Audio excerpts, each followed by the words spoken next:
In-depth journalism in the Memphis community, the Daily Memphian is of Memphis, not just in Memphis, and seeks to tell the stories of this city. TheDailyMemphian.com. Truth in place. Production funding for Behind the Headlines is made possible in part by the WKNO Production Fund, the WKNO Endowment Fund, and by viewers like you. Thank you. The potential takeover of Memphis Shelby County Schools tonight on Behind the Headlines.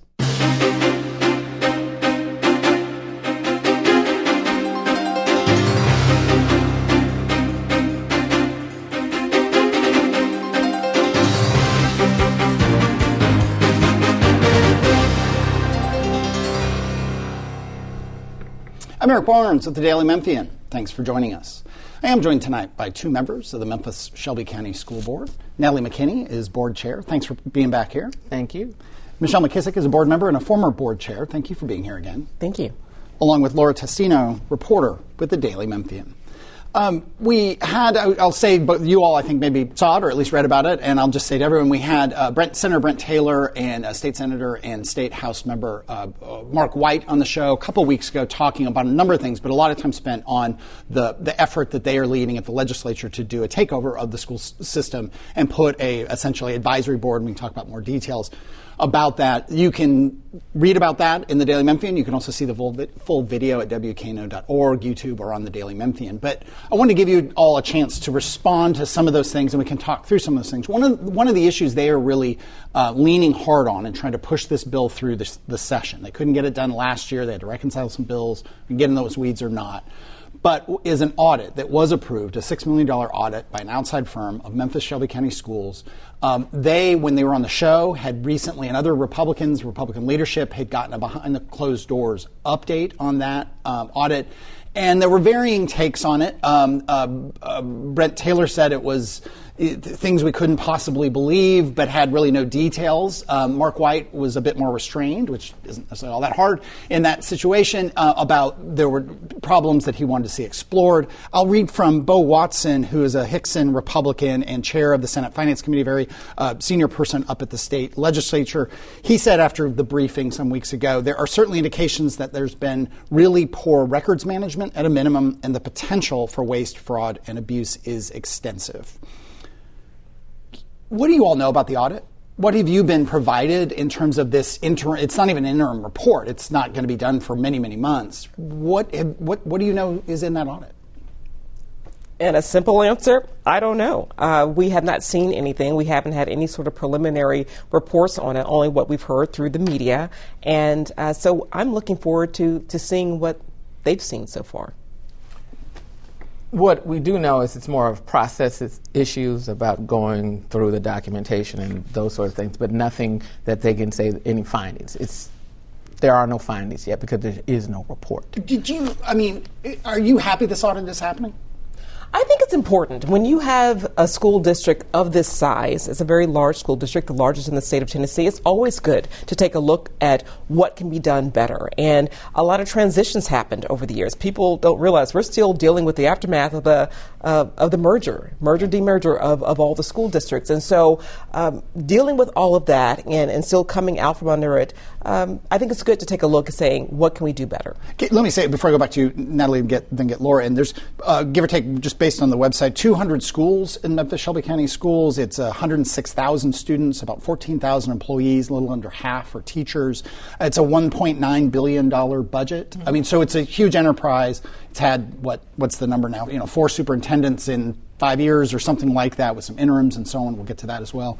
From your point of view, Natalie, is there potential waste, fraud, and abuse that you think might be found by an audit? There's always potential.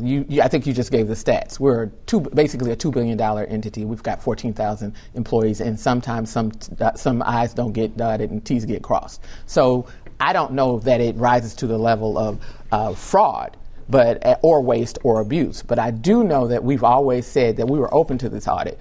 This is what you do when you have a new CEO. I would think anyone in the business industry or even in the nonprofits, you want to open up your books, and you want to open up all your operations, and you want to see what is the issue, what's going well, and what can we do to make things better. And I'm sorry, Laura, isn't there an audit every year, an outside audit firm? Yeah. How is this one different? Well, from what I'm told, they are looking at things in a deeper way. The audit that takes place annually, we passed without any incident from an independent auditor for Memphis Shelby County Schools. So I'm really curious to know what all they're looking at. And so that's the discovery part. Okay, let me bring in Lauren. Sure, yeah. The district's recent audit had two findings that we reported about at the Daily Memphian. The forensic audit, the Comptroller's Office has told us they've sort of come to a new agreement with Clifton Larson Allen that will provide an interim report in mid to late March that lawmakers then may use to reconcile their bills. And then the legislature would have to approve a $1.7 million additional dollars for that forensic audit to ultimately be complete. There's a lot of effort. They have billed this audit as a path toward reconciliation. And I also wonder, knowing that now Superintendent Roderick Richmond has been meeting with Nashville lawmakers, whether the school board has been meeting with lawmakers as well, and what sort of input you have given toward this legislation. Have you tried to influence or persuade lawmakers to make any particular decisions about what the final bill would look like? We can start with you, Michelle McKissick. I've had informal conversations as an individual board member, so not as the board as a whole, with both Senator Taylor and Representative Mark White. And I know that's the case for some other board members. But I guess I just wanted to impress upon them that, we're willing to work with the state to say, here are some deficiencies within the district and how can we make them better. So that's been the approach that I've had in my conversations with them. So my conversation was on the front end of this with Mark White, and we had with Vice Chair Coleman at the time last year, and we came up with some suggestions around how we could work together. And I think that I'm interested in seeing if that's something that we can pursue as we move through this. Again, this audit was about being fair and reasonable and accurate. And so we look at it as a way for continuous improvement, not as a gotcha, not being punitive, but this is the way that we can do some things better. Not saying that we're doing anything absolutely wrong, but we can always do better. And that's what we're viewing this as. And that's my hope that the legislators are doing as well, and willing to work with us to figure out how we can do that together. Go ahead. That's okay. Okay. The takeover right now, again, there's two bills they're reconciling. It's got to go through the Senate. But the gist is a 9-member board of managers, 3 appointees each from the governor, state House of Representatives, state Senate Speaker. That would really essentially supersede the board that you all are on. What would that look like? I don't think we get there. You don't think it'll happen? So, speaking from my perspective, I think that you have some problems constitutionally. Okay, so lawsuit. It's a lawsuit. Let's talk about that a little bit. You guys were here last time, and you spoke to us and said in the summer that you would launch a legal challenge against legislation that had initially put your seat and 4 others on the ballot for this upcoming election, Chair McKinney. And we did. And the lawsuit, you won the lawsuit. There's only 4 seats on the ballot this time. One criticism that both the opponents that changed from the election commission to then the county commission and the judge did bring up was just that the lawsuit kind of came at a later time than it could have. If the district were to launch a legal challenge against takeover legislation that passed, would you launch it quickly? So first, let me say that I'm one of 9, so that's my perspective on fighting. And then 2, I will leave that to our legal team to decide on timing. So that's a legal strategy that I don't think we have necessarily. I don't know that we're necessarily all qualified to say when. One other follow-up question about the appointed board of 9. Michelle McKissick, you were seeking re-election, and Chair McKinney, you were returned to the board without being on the ballot. Do you have any input, if this appointed board is to exist, about who the membership should be and what kind of working relationship would exist were this legislation to pass and a legal challenge not be successful? I hate to play what ifs, but to answer your question, to try to address it, I would hope that this managing board, if it were to come to existence, would have really meaningful interaction with the elected board. There is a wealth of knowledge.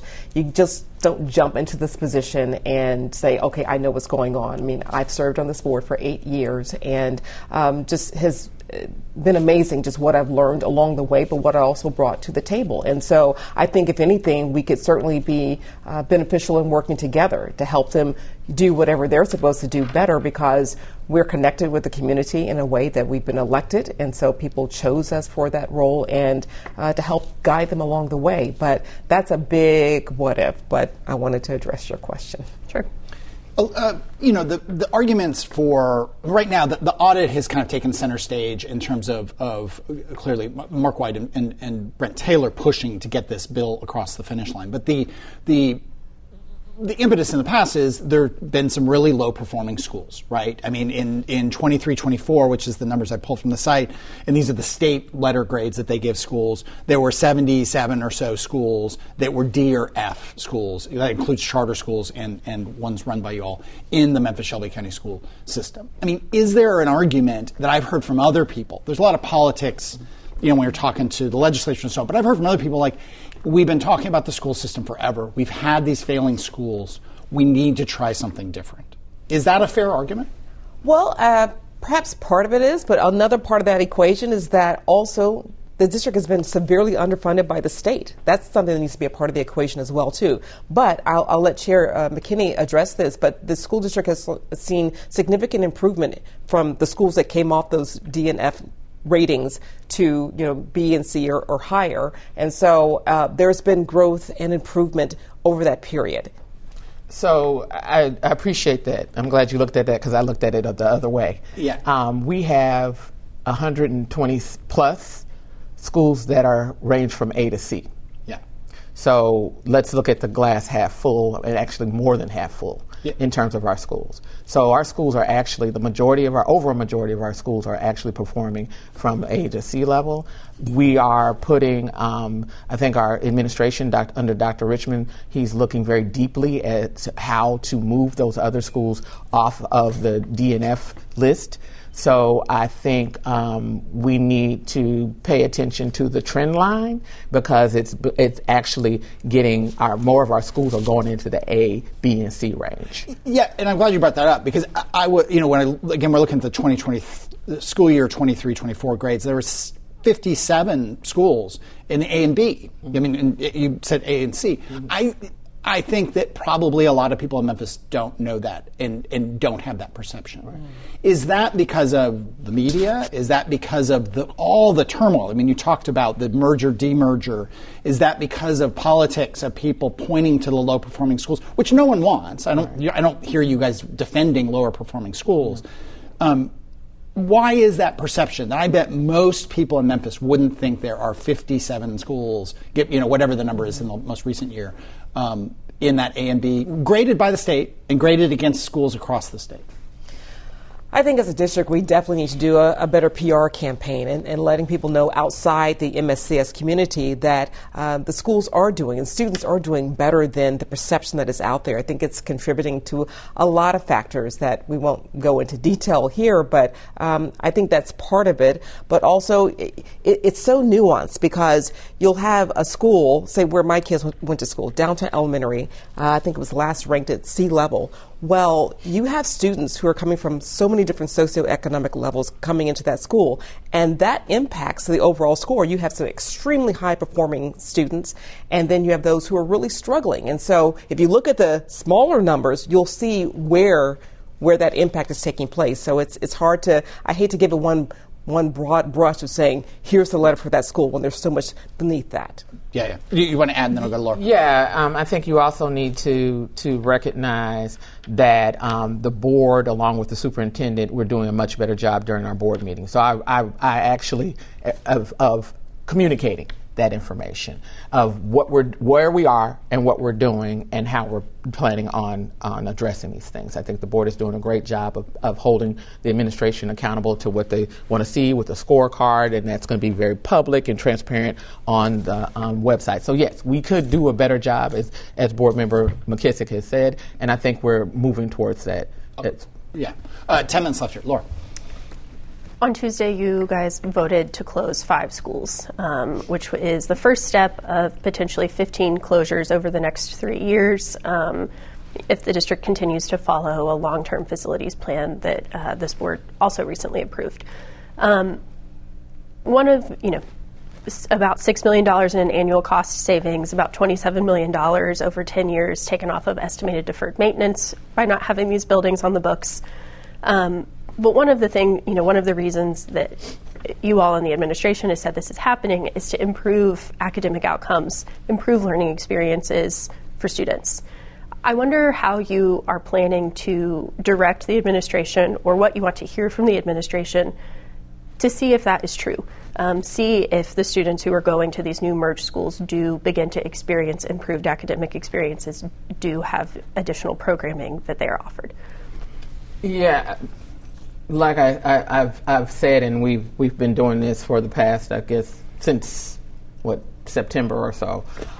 We are focused on having the superintendent bring us the scorecard that aligns to all of these schools. Like, we want to see the data. So I think we've heard from board members very specifically from, I know some schools were impacted in your district and also in board member Love's, and they were very clear about, we want to see whether what you're saying is actually going to play out. And again, I want us to understand that what we're doing is trying to modernize and provide a state-of-the-art education and academic program. That's the whole point. Consolidation and closure are two strategies for us to invest in our schools and invest in our academic programming. And so that is what the whole purpose of this facilities plan is. And yes, we will monitor, and you will see us monitoring what happens in those schools and all of our schools.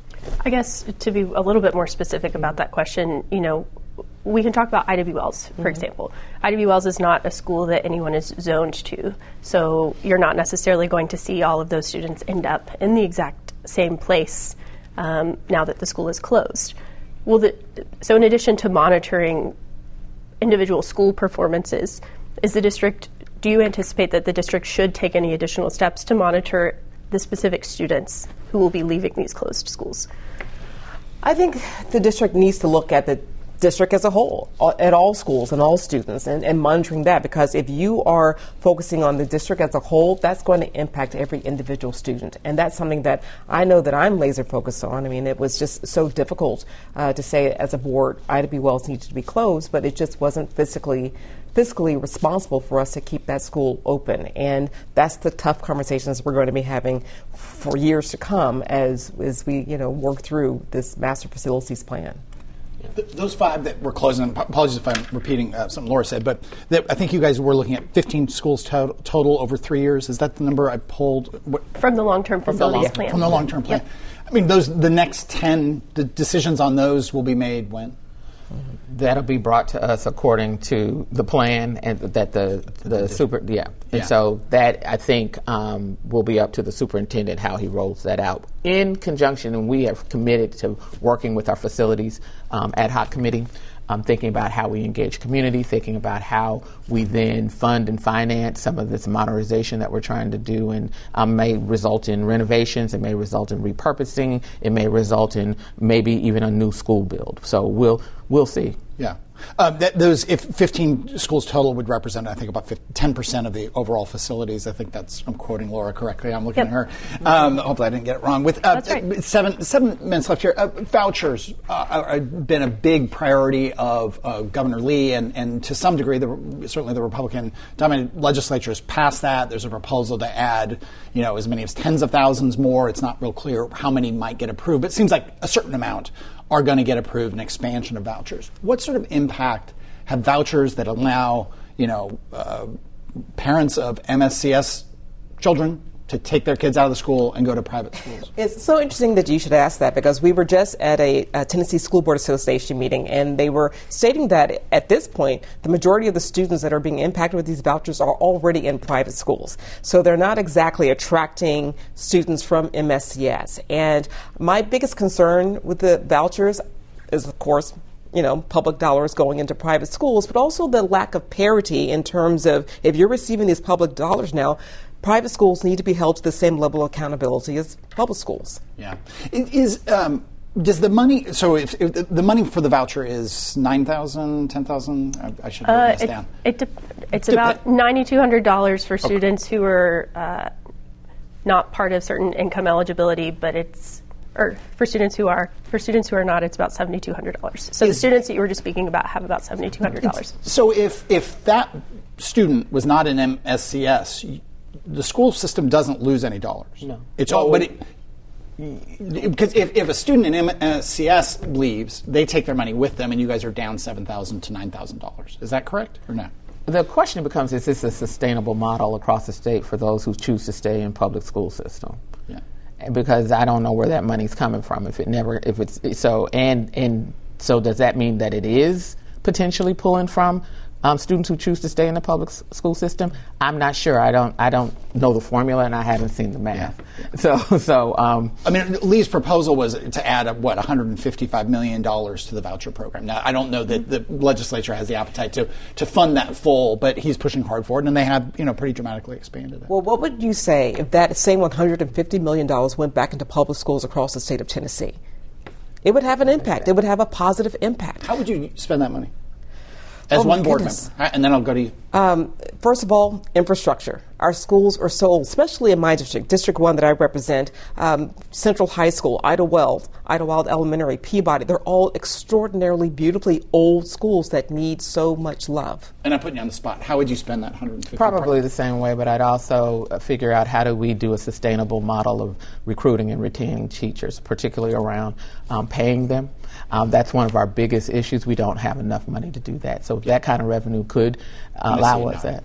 Yeah. 5 minutes left. Laura.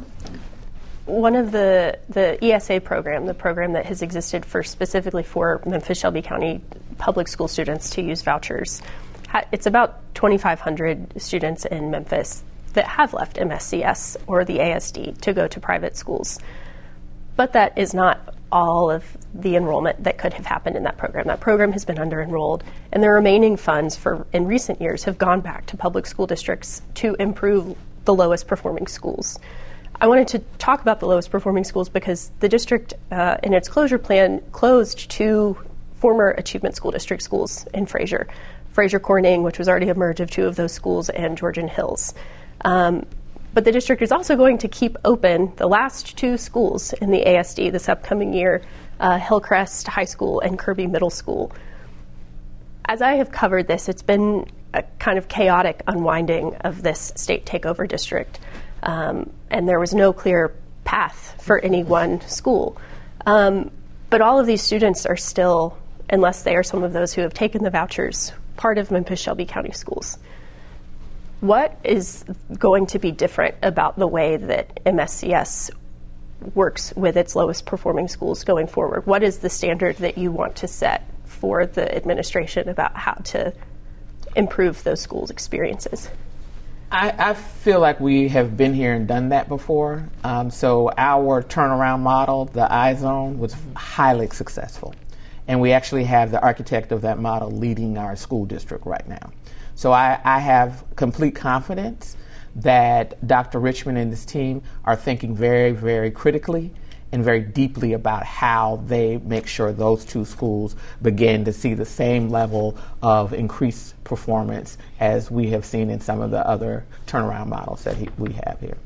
The iZone changed, though, and didn't always have that extra hour or the same resources for the more highly effective teachers. Are those 2 things that you would want to see brought back, or do you expect a different plan? I think one of the things in talking to Dr. Richmond, and you remember I was part of the district years ago when we were doing that, is that we recognized that it was hitting a plateau, and I think he recognized it. And so I think he's doing the work to figure out what are the next steps and phases to that to ensure that you keep getting the high performance out of that model. So there may be some tweaks to it. I'm interested, and I'm interested and excited about seeing what Dr. Richmond comes up with. Sure. Thank you. Let me do, with a minute left here. In COVID, nationally, chronic absenteeism in schools got spiked everywhere, including here. I think a recent story that either Laura did or Chalkbeat did. Chalkbeat, to give them credit. The high school absenteeism in Memphis-Shelby County schools, which is 18 or more days out, is at 40%. It's about 12,000 students at the high school level compared to about 25%, to be fair, statewide. Back to accountability, and I guess I'll give you this question: do you feel like that's a priority for the board, and you want to? You can't turn the dials on that, but is that a high priority for you and the board, for the administration to tackle that? It's a high priority for all of us. We were just addressing it in our board meeting the other night, and rolling out a new dashboard that is public called My Pathway to Greatness, and it monitors that. Every parent can look at it every single day to see where their child stands academically, and especially with their attendance. And sometimes you may not even realize how off your attendance may be due to illness or whatever, but you can monitor that. And more importantly, the district can monitor it so they can try to jump in and correct a problem before it becomes more significant and serious. The legislature is in full swing, and the potential takeover by the state of the school system is very much on deck. We had State Senator Brent Taylor and State Representative Mark White on the show a couple of weeks ago. People can get that recording at WKNO.org or elsewhere. And they are very focused on this audit, as is other Republican leadership. I'll quote from Bo Watson, who's a Republican and chairs the Senate Finance Committee, who said, "The audit, which is not complete and which you all have not seen any even interim results from, but some members got a kind of update some weeks ago." Bo Watson said there are certainly indications that there's really poor records management at a minimum, and the potential for waste, fraud, and abuse is extensive. Natalie McKinney, is there waste, fraud, and abuse in Memphis-Shelby County schools? We're a $2 billion entity, 14,000 employees, 200 schools. So whether we've dotted all the I's and crossed all the T's, I don't know. There could be, but I'm not sure that it rises to the level of fraud. Michelle McKissick, there's an outside audit every year. How is this audit different? Well, this one is taking a deeper dive, from what I understand. We have our independent audit, which MSCS has passed with flying colors for many, many years. But from what I'm told, they're just looking at things that just to get into the nitty-gritty of how the district operates. Let me bring in Laura Tassino from the Daily Memphian. Yes. Wanted to talk about a recent decision that the board made on Tuesday to close 5 schools in the district. That would be the first step of a 3-year plan to eventually close 15 schools, which is about 10% of all district managed schools in that amount of time. What should families expect about how this very short-term decision is going to be better in your arguments in the long term for the district? So again, we are looking at this as modernizing our district to ensure that all our students have state-of-the-art facilities and academic programming. As we work through this, I want people to understand that consolidation and closure is part of our strategies to that larger goal. And so we intend to work with community and other partners, external partners, in figuring out what we do with these buildings and figuring out what we do with our programming and enhancing all of that. Is there an expectation that you have of the administration to be tracking whether the academic outcomes do improve for the students who will be going to new schools? Absolutely, but not just specifically the students who are immediately impacted, but the entire district, because that is the challenge for us as board members, for the administration. How do we make MSCS better for all students? And so that's the point of this. It's not just to say what we're taking away, but what are we adding? What's being beneficial for all students within MSCS? Circling back to the potential takeover, which would be, there's different details, but in essence, a 9-member board of managers, 3 appointees each from the governor, the state House of Representatives speaker, and the state Senate speaker, all would have to be from Shelby County. Is there anything you're doing now as a board that you're in anticipation of this possible takeover? I mean, are you rushing to close schools? Or you guys made Roderick Richmond, moved him from interim to hired superintendent? How much does it influence what you're doing? No matter what, we are responsible for making sure that we educate the students of this district. And as long as we sit in the seat in the capacities that we were elected to do, we're going to continue to do that and be laser focused on that. Yeah, I want to echo on that, too, that any decision that I'm making as a board member is not factoring in whatever's happening in Nashville. As Chairman Kinney just said, we have to focus on the business of running this district for the benefit of our 100,000 plus students. And so that can't wait for any decisions that are made up at the state legislature. We have to do business right now. As you look at that potentially happening, and obviously they're using the audit, and putting that out there and using that, although they haven't disclosed it to media or y'all or really the public, that this shows a need for this takeover. Are you all anticipating legal action if they do that? I am one of 9, and I've said before, yes, I'm all for that. I believe that they're overreaching, depending on which version they decide to do, if they decide to do it at all. Okay. Again, I should give for context, 200 schools, 106,000 students, 14,000 employees, about half of which are teachers, a near $2 billion budget. Again, if they find poor records, poor systems problems, how will you all respond? You have one employee, right, as a board, you have the superintendent. Will you go to the superintendent and ask for accountability? I mean, what will you do with the findings that you might get? Let's just talk about, for example, the poor records.